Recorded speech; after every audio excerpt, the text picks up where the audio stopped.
we are going through this comprehensive process of truth-telling and pushing us towards a process of reconciliation as well. Our society, when we think about the function of our democracy, has been walking with quite a limp, actually, and that limp has been a profound lack of understanding of the lived experiences of Indigenous peoples. That profound lack of understanding has been intentionally created as a process of colonization and intentionally maintained by the Canadian state and other forces to maintain systems of white supremacy and anti-Indigenous practice in this country. Because since the dawn of time in this country, Indigenous peoples were seen as a barrier to the construction of the colonial state as we now know it. Fortunately, since the dawn of time as well, or since first contact, really, Indigenous peoples have been asserting their rights, and the global community has been better understanding the presence of Indigenous rights. And this has been a long, hard fought for battle, and has been very much uphill. But through successive generations of resistance, Indigenous peoples have rightfully begun to create much more space or greater limits on the Canadian state within society. And this has a profound and direct relationship to the function of democracy, because where we're at now in society is thanks to these efforts of resistance. Canadians are being not just encouraged to, but more or less required to learn some of the hard truths that are present within our midst.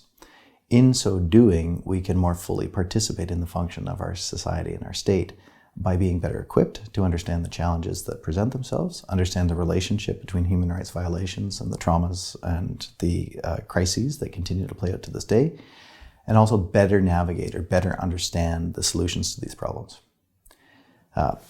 Taking a broad step back as well, the presence of some of these human rights mechanisms, such as the UN Declaration on the Rights of Indigenous Peoples and principles of self-government, are also placing important limits on the function of colonial practices in many ways.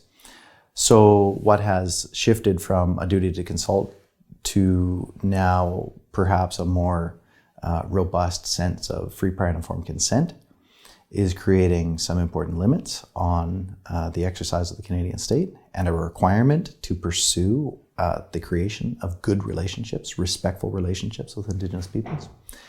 And that is something that's not only occurring at the broad sort of federal nation-state level, but also occurring right down through provinces, municipalities, even in the function of a university like this that we are within. Because again, our democracy in many ways has been fettered or impaired by the absence of a very important rights-bearing group within the society, and that's, of course, the original inhabitants of this land. So more broadly, I think what we can see playing out in Canada here is through these processes of truth-telling, the Truth and Reconciliation Commission, other inquiries, is a substantive look at the colonial nature of our origins as a country. We're starting to see some of these processes mirrored in other places as other countries are now beginning to reflect on a deeper level what has happened and what are the socio-historical circumstances that have given rise to very significant human rights violations. And that's not entirely attributable to the Canadian TRC, but that Canadian TRC is providing a bit of a reflection point or a guidepost for other nations looking to explore this.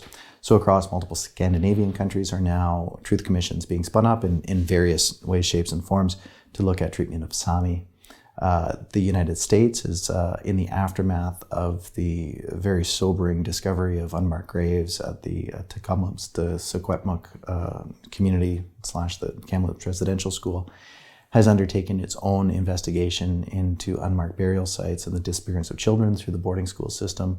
Australia is also spinning up a truth commission that is going to be delving into some of these deeply ingrained questions of really even authenticity or authority of the state, given the colonial construct of these nations. And I think that's very, very important. So that's a function of these transitional justice mechanisms. More broadly than that, though, as well, as we also recognize that world over, we are seeing greater assemblies or exertion or recognition of rights of Indigenous peoples through mechanisms such as the United Nations. So we here in Canada, as again a function of our democracy and an enriching of our practices as a state, are moving, albeit somewhat slowly, towards the recognition and the implementation of the UN Declaration on the Rights of Indigenous Peoples. But that declaration, of course, applies world over in all directions of the globe. That human rights mechanism is intended to not only have impact on what happens here domestically within Canada, but in all nations world over, wherein the specific inherent inviolable rights of Indigenous peoples have been violated and have been trodden upon through the incorrect exertion of both democratic and non-democratic states. So these human rights mechanisms are providing a powerful force globally that are pushing us towards better futures, more just, more equitable futures, and even in the words of the UN Declaration itself, ending all forms of oppression, no matter where they occur, and that's where the organization of Indigenous peoples as being some of the most profoundly affected peoples world over on a global basis represents a very powerful evolution, I think, in our sense of human rights and fairness and justice. When we think about the creation of memory within Canada too, what's interesting, we hear this reflected very much in the words of people such as Senator Murray Sinclair, who was the chair of the Canadian Truth and Reconciliation Commission. And we see this effectuated through institutions such as the National Centre for Truth and Reconciliation, where I worked for a number of years. The idea of the creation of a new national memory. The concept that when our truths coalesce and when we break down the divides that exist between Indigenous and non-Indigenous peoples in terms of how we understand that which has happened, it's through that process that we will actually be sort of giving rise to a state wherein reconciliation is more possible. So these truth-telling efforts are very much intended not to be focused on the past, even though they are, but they're very much intended to be, harnessing the realities of the past to shape these new memories moving forward. And that relationship, that interrelationship between memory making, memory keeping, truth-telling, and the function of our state and the function of democracy itself are completely interrelated. Because again, the idea to dream Indigenous dreams in this country is something that has been seen for a long time as antithetical to the existence of the Canadian state. And it's when we begin to see these dreams aligning, as coming from these long, historical trajectories, that we'll be moving to a much better place.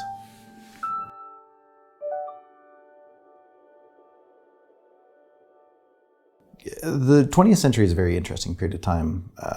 I think for us as a nation here within Canada, just as the 19th century is very interesting as well, because at least those 2 centuries are the ones in which this particular country really was created and began to fully exercise what we felt, I don't know how to frame it, were its powers and authorities in the lives and over the lives of people residing in these territories.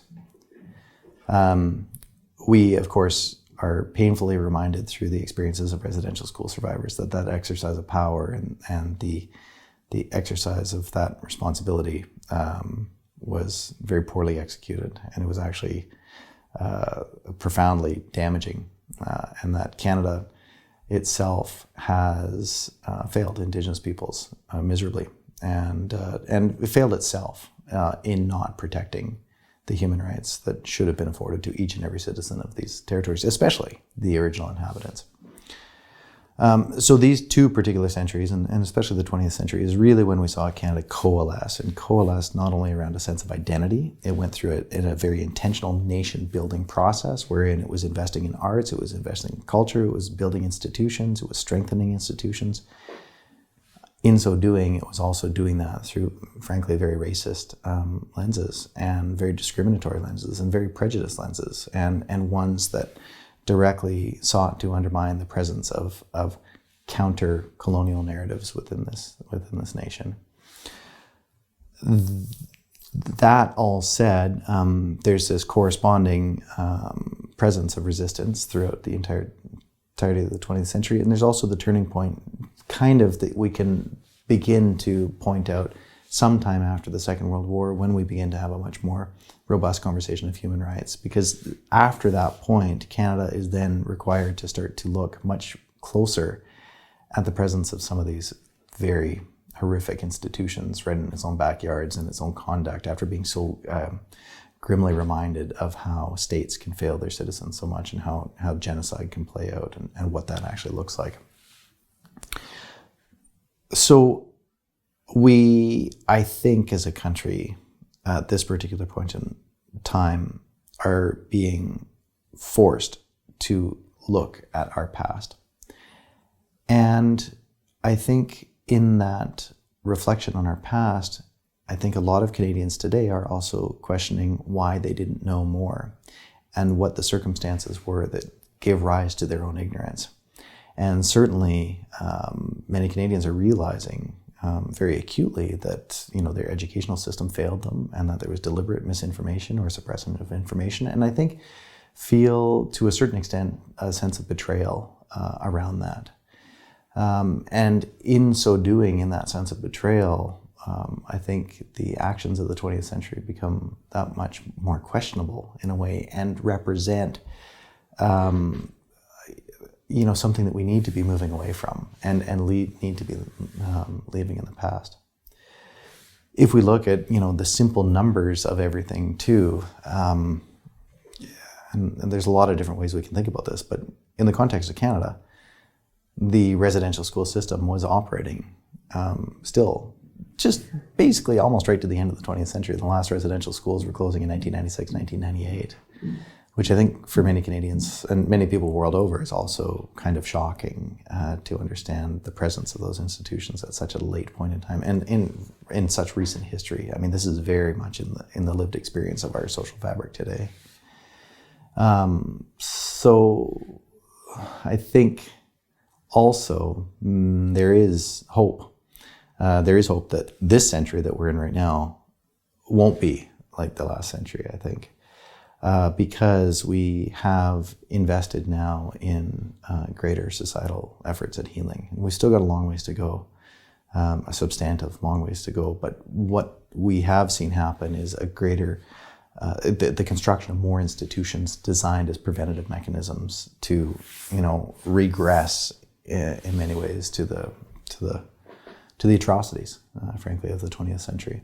So even here at UVic, the presence of the National Center for Indigenous Law and its first cohort that has recently graduated is not just an act of resistance. That is a powerful preventative mechanism towards, you know, the recreation or the resumption of one-sided colonial practice that existed in the 20th century. So we can take heart in that. Still a lot of work to be done, but I think, if anything, what I've seen at least is the importance of the historical record, the importance of the archival record, the importance of understanding what has happened in Canada, and the shining the light into the shadows has come sharply into question and has become an unignorable reality or truth within Canada.